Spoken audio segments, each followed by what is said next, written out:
నమస్తే, welcome to Sakshi education. This is Ram.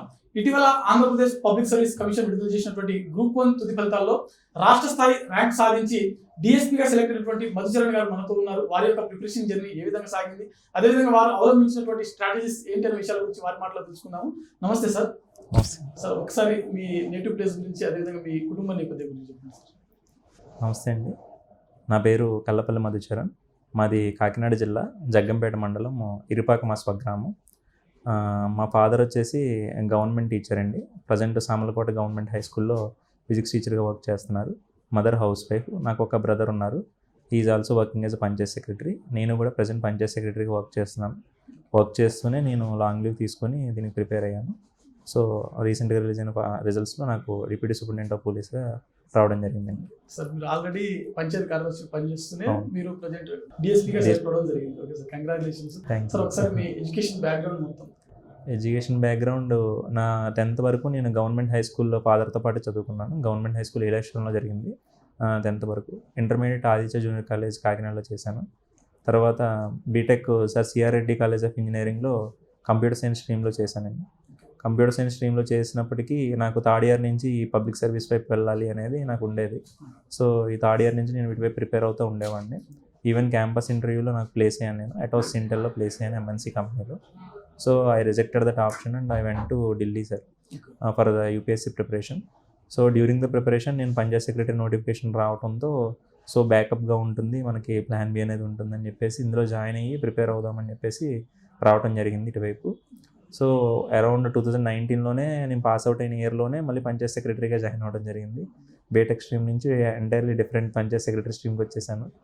So ఇందులో 3 years work చేసిన తర్వాత ఓకే, మనం అనుకున్న దాని వైపు వెళ్ళలేకపోతున్నాం, అటెంప్ట్స్ వేస్ట్ అవుతున్నాయి అన్నట్టు నేను మళ్ళీ లాంగ్ లీవ్ అనే ఆప్షన్ యూటిలైజ్ చేసుకొని బయటకు రావడం జరిగింది సార్. వచ్చిన తర్వాత నాది సెకండ్ ఇది group 1 mains. First group 1 mains నాకు ఇంటర్వ్యూ కాల్ రాలేదు, మెయిన్స్ క్లియర్ అవ్వలేదు. సో సెకండ్ 2023 నోటిఫికేషన్లో మెయిన్స్ అండ్ ఇంటర్వ్యూ మొత్తం 3 stages క్లియర్ అయ్యి డిఎస్పీగా పోస్ట్ రావడం జరిగింది సార్.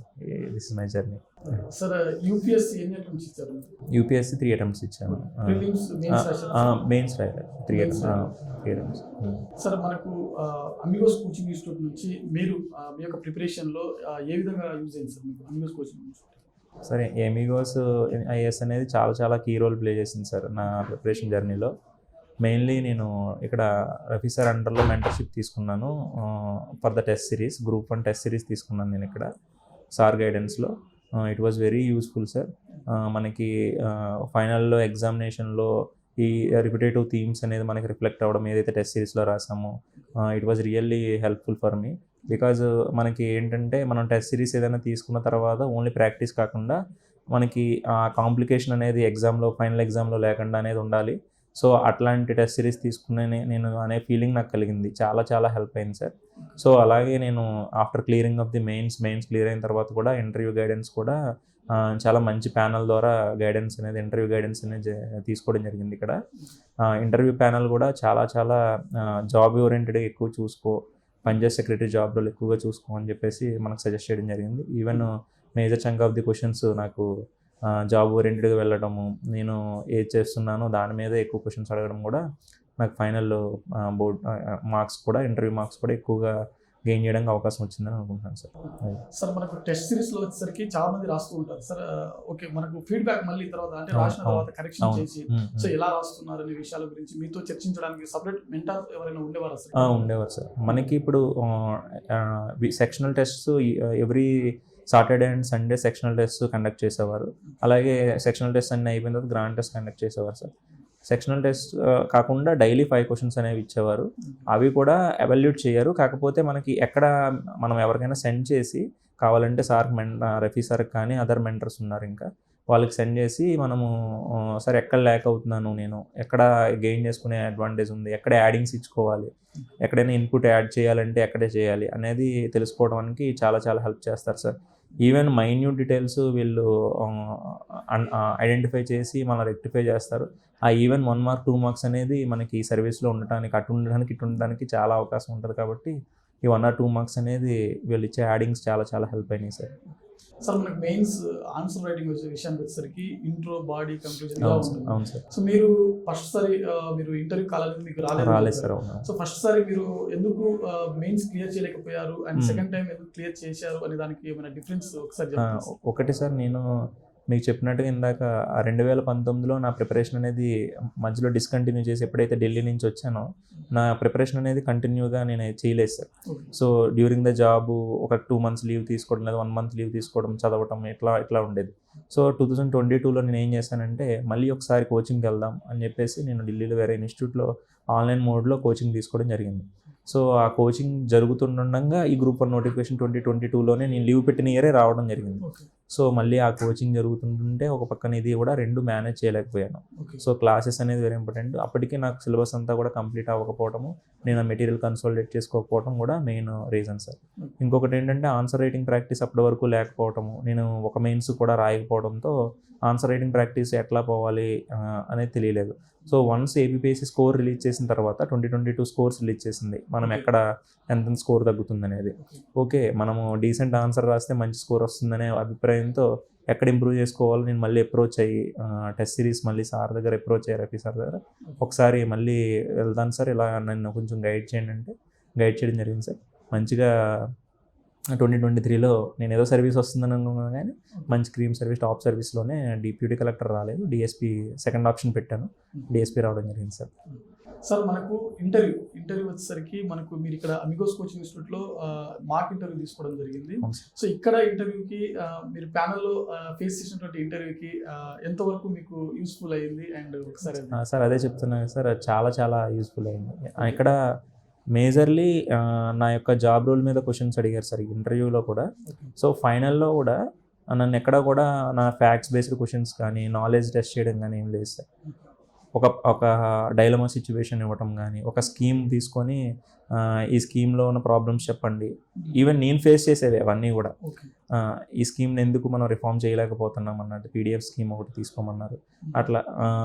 సో క్వశ్చన్స్ అన్నీ కూడా నా జాబ్ ఓరియంటెడ్గా వెళ్ళినాయి. Corruption in the Panchayati Raj system అని కానీ, challenges in the Panchayati Raj system కానీ, ఎందుకు డెవల్యూషన్ అంత జరుగుతున్నా ఇంకా ఎందుకు కరప్షన్ జరుగుతుంది, ఎందుకు ఇంకా అలా రూరల్ ఏరియాస్ అలా ఉండిపోయినాయని కానీ. సో ఈ విధంగా మనకి పెర్స్పెక్టివ్ ఓపెన్ చేయడానికే ట్రై చేశారు తప్ప నాలెడ్జ్ అనేది లేదు.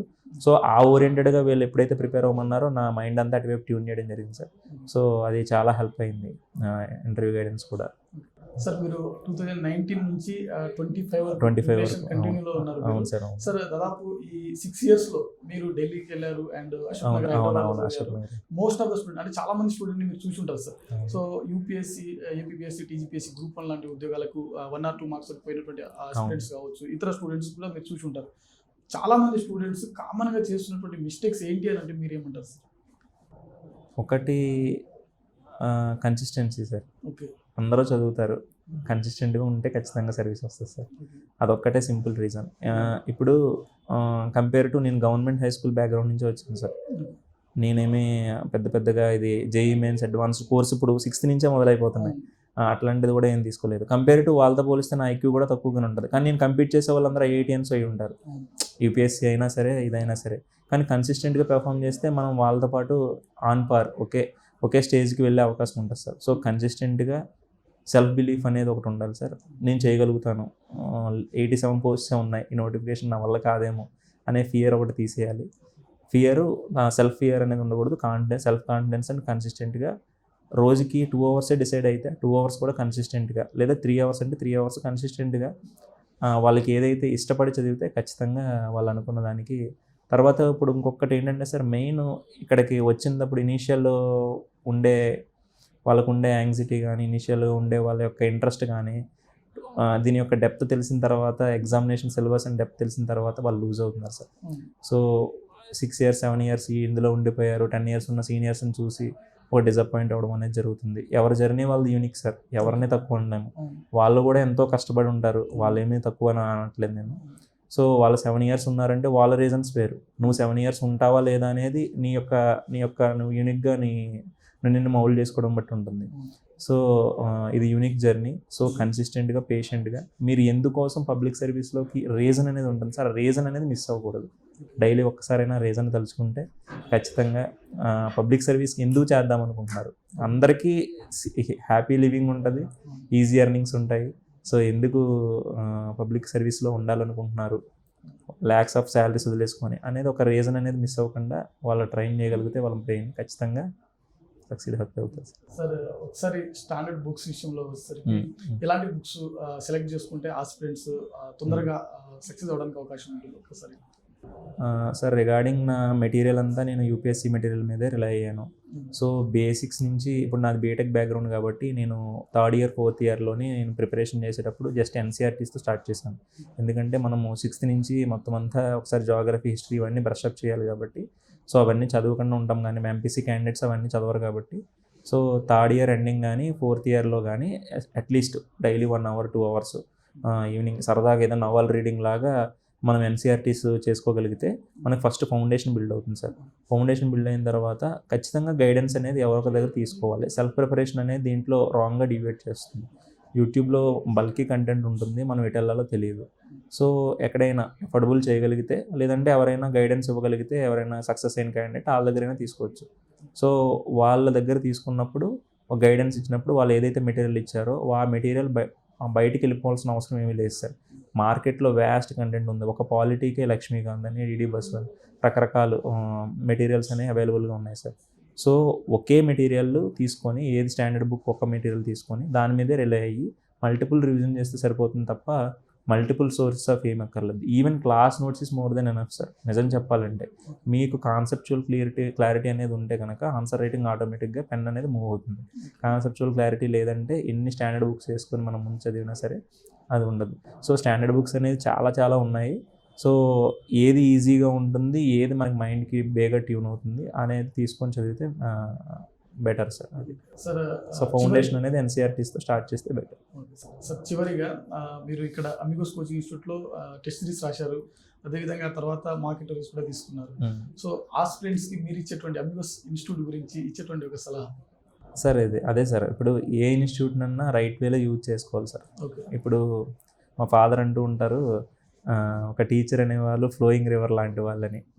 They have vast knowledge. వాళ్ళ ఎక్స్పీరియన్స్ కూడా చాలా నాలెడ్జ్ ఇస్తుంది. ఇన్ టర్మ్స్ ఆఫ్ ఫ్యాక్ట్స్ ఏదో గుర్తుపెట్టుకున్నారని కాదు. సో వాళ్ళ ఎక్స్పీరియన్స్లో ఎన్నో చూసుంటారు. సో మనము అతనికి ఏం తెలుసులే అన్నది కాకుండా హెసిటేట్ చేయకుండా వాళ్ళ దగ్గర అప్రోచ్ చేయమనుకోండి. ఒక ఫ్లోయింగ్ రివర్లో మనం ఏది పట్టుకెళ్తుంది, ఏ యూటెన్సిల్ పట్టుకెళ్తుంది. ఇప్పుడు గ్లాస్ పట్టుకెళ్తే గ్లాస్ వాటర్ వస్తుంది, లేకపోతే బకెట్ పట్టుకెళ్తే బకెట్ వాటర్ వస్తుంది అంటారు కదా. అట్లా మనము వాళ్ళని ఎలా యూటిలైజ్ చేసుకుంటాం అనేది మనం చాలా ఇంపార్టెంట్ సార్. సో ఇక్కడంతా వెల్ ట్రైన్ ఫ్యాకల్టీ ఉంటారు. వాళ్ళంతా కూడా లైఫ్లో ఎన్నో ఎక్స్పీరియన్స్ చేసి ఉంటారు, ఎంతోమంది ఆస్పిరెంట్స్ని చూసుంటారు. సో మనము కూడా ఖచ్చితంగా ఎవరొకరితో మ్యాచ్ అవుతాం. ఏదో క్వాలిటీ, ఏదో ప్రీవియస్ ఆస్పిరెంట్తో మ్యాచ్ అవుతాం. ఆన్సర్ రైటింగ్లో వీక్ అని కానీ, ఎస్ఏ రైటింగ్లో వీక్ అని కానీ, లేదా కమ్యూనికేషన్లో వీక్ అని కానీ, ఏదో ఆస్పిరెంట్తో వీక్ అవుతాం. వాళ్ళు ఖచ్చితంగా మనకి ఆ ఇన్పుట్ అనేది ఇస్తారు. నువ్వు ఇలా చేసుకుంటే ఇలా సక్సెస్ అవుతావు, he is the reference model for you అని చెప్పేసి ఖచ్చితంగా మనకి చూపించడానికి అవకాశం ఉంటుంది సార్. సో మనం ఏది పట్టుకొని వెళ్తాము ఆ ఫ్లోయింగ్ రివర్ దగ్గరికి అనేది మనం వాళ్ళని బాగా యూటిలైజ్ చేసుకోవాలి సార్. సో చూశారు కదా, మధుచరణ్ గారు ఇటీవల ఏపీఎస్సీ విడుదల చేసినటువంటి గ్రూప్ 1 తుది ఫలితాలలో డిఎస్పీగా సెలెక్ట్ అయినటువంటి విధానం, అదేవిధంగా వారు అవలంబించినటువంటి స్ట్రాటజీస్, మరీ ముఖ్యంగా వారు ఆస్పిరెంట్స్ కొత్తగా ప్రిపరేషన్లోకి వస్తున్నటువంటి ఆస్పిరెంట్స్కి వారు ఇచ్చినటువంటి గైడెన్స్. సో ఇలాంటి మరిన్ని వీడియోస్ కోసం చూస్తూనే ఉండండి Sakshi education. Thanks for watching. Thank you all.